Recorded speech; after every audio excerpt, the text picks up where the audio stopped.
बेवफा सनम दे देले गम, बेवफा सनम दे देले गम। कि जाके पियाबा के संगे देले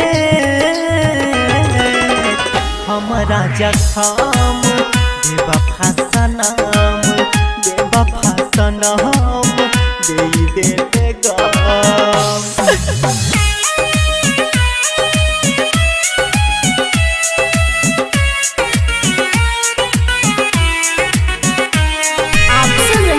जीएमपी म्यूजिक की शानदार प्रस्तुति।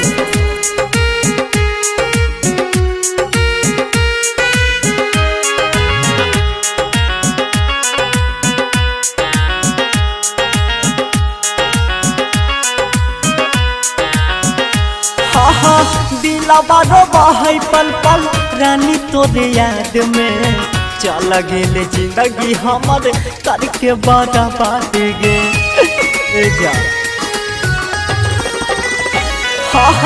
दिलवा रोबा है पल पल रानी तोरे याद में, चल गेले जिंदगी हमर करके बर्बाद गे। कि कौना कलम से विधाता लिखले रानी मोर करम, बेवफा सनम बेवफा सनम दे देले जखम।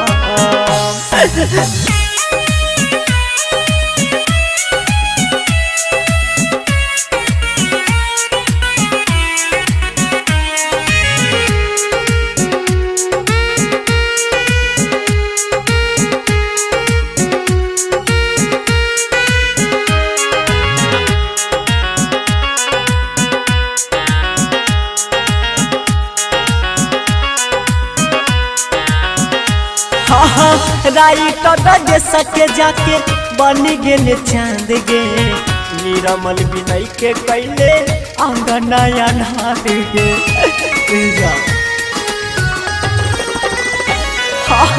रवि पदाकाश के जाके बन गेले चांद गे, सोनू रोहित के कैले अंगना अनार गे। कि पारादीप बाबा के तोड़ले रनिया सजल भरम, बेवफा सनम बेवफा सनम दे देले।